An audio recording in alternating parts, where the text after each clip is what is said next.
Thinkers, perkembangan politik, geopolitik dunia sangat menarik ya. Kita bisa melihat hari ini bagaimana Trump mencak-mencak ya, karena dia tidak menyangka ya, semua apa yang perang-perang ya, ancaman-ancaman yang dia keluarkan semuanya mentah ya, di hadapan Cina ya, bahkan juga kepada Rusia, bahkan juga kepada India dan semuanya ya, termasuk ke Uni Eropa ya. Nah, pertanyaannya adalah kenapa Amerika ini kayak doyan banget cari musuh? Nah, itu akan kita bahas di sini di lintasan pemikiran.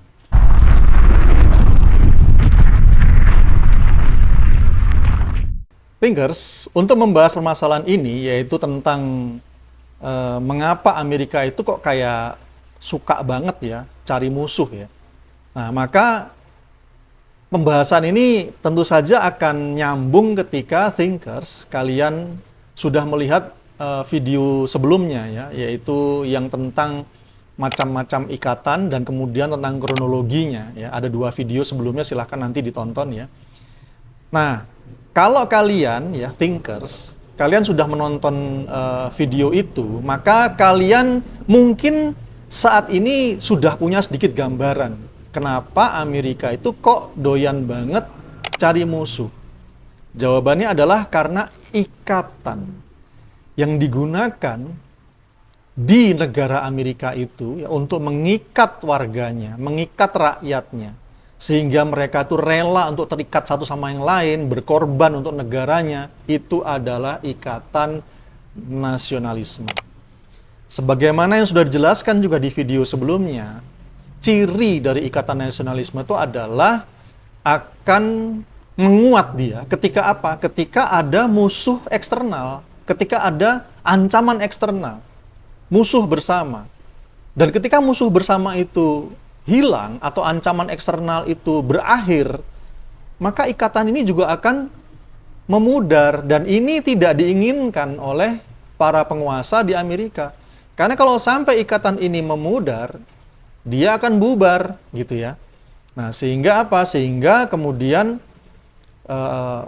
Amerika merasa perlu untuk kemudian senantiasa mencari musuh eksternal. Dulu waktu masih ada Soviet, mereka musuh eksternalnya adalah Soviet ya. Sebelumnya lagi ada Jerman ya, kemudian beralih ke Soviet ya. Ketika Soviet bubar ya, maka kemudian mereka menjadikan Islam dengan kedok terorisme ya sebagai musuh eksternal ya. If you're just joining us this morning, you're for a horrific surprise. Rescue crews are making their way to the scene, and all of this unfolding in one of the busiest places in the world, in downtown Manhattan. Look how fast he's going. He's going right up the Hudson River Center. Oh my God.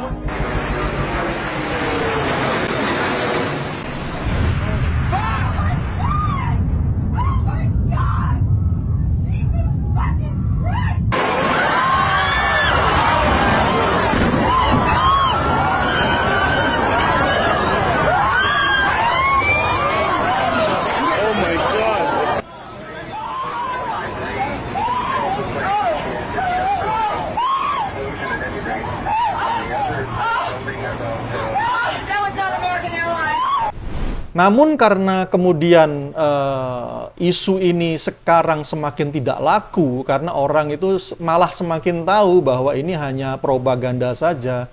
Bahkan di Amerika malah itu membuat banyak orang jadi berbondong-bondong masuk Islam, setelah mereka tahu ternyata propaganda yang disampaikan pemerintahannya dengan faktanya ternyata berbeda. Dan kebetulan secara bersamaan juga Cina bangkit ya, yang secara ekonomi itu sangat mengancam Amerika.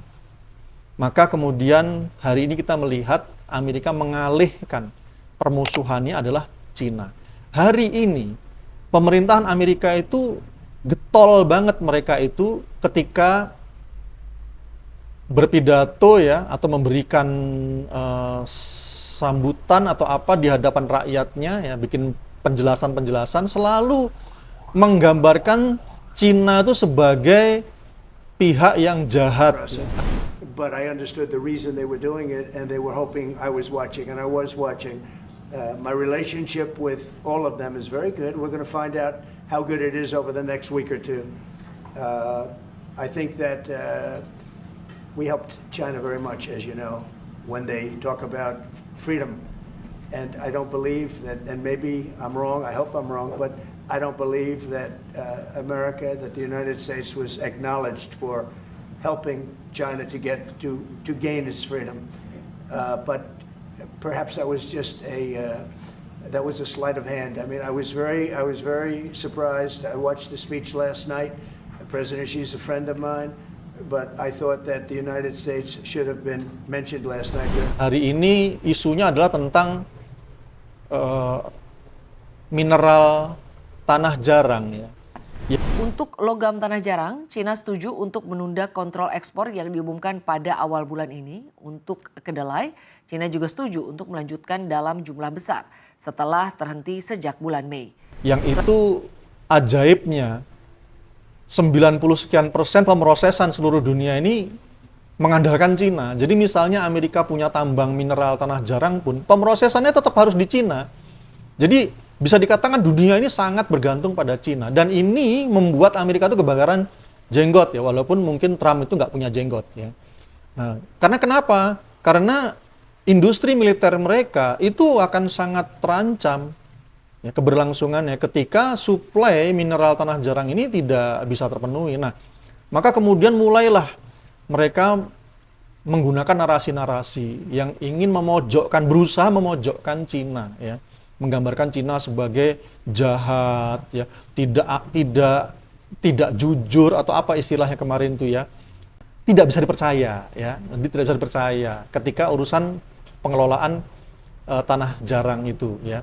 Nah, intinya apa? Intinya Amerika berusaha menjadikan Cina itu sebagai digambarkan menjadi musuh oleh rakyatnya sendiri ya. Nah, ini alasan mengapa Amerika senantiasa mencari musuh ya. Padahal sebenarnya kalau kita perhatikan di Amerika sendiri antara rakyat dengan penguasa, dengan pejabat-pejabatnya itu ya, penguasa-penguasanya, rezim penguasa, itu mereka sebenarnya sudah beda. Rakyatnya dinina-bobokkan dengan ikatan nasionalisme ya. Tapi sejatinya mereka yang di atas, para elit politiknya, itu mereka tidak punya loyalitas kebangsaan. Justru mereka, ikatan di antara mereka itu adalah ikatan kepentingan. Ya. Jadi ketika kepentingannya sama, mereka akan bersatu ya, bikin aliansi ya. Ketika kemudian berbeda, mereka akan ribut. Contohnya Amerika dengan Trump dengan Elon Musk contohnya ya. Tadinya ketika ada kepentingan sama, mereka bersatu, bahkan Elon Musk tuh ikut mendanai kampanyenya Donald Trump ya. Namun ketika sekarang itu mereka sudah berbeda kepentingannya, lihat bagaimana mereka saling mengolok-olok ya di media ya, di medsos ya. Nah, ini contoh ya. Jadi antara yang di bawah dengan di atas itu mereka beda ikatan. Bahkan yang di bawah pun ikatan kebangsaan itu juga sudah mulai pudar, bukan karena tidak ada musuh, tapi karena kesadaran. Karena rakyatnya sudah mulai tahu bahwa apa? Bahwa elit politik di atas mereka itu sejatinya mereka tidak peduli dengan isu kebangsaan. Mereka tuh hanya manfaat saja. Akhirnya mereka di bawah juga manfaat. Ya.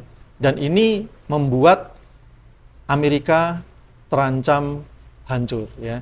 Dan di video berikutnya kita akan bahas bahwa kehancuran Amerika itu sudah di depan mata dan Amerika akan hancur menjadi 6 bagian. Kita akan bahas di video berikutnya. Assalamualaikum warahmatullahi wabarakatuh.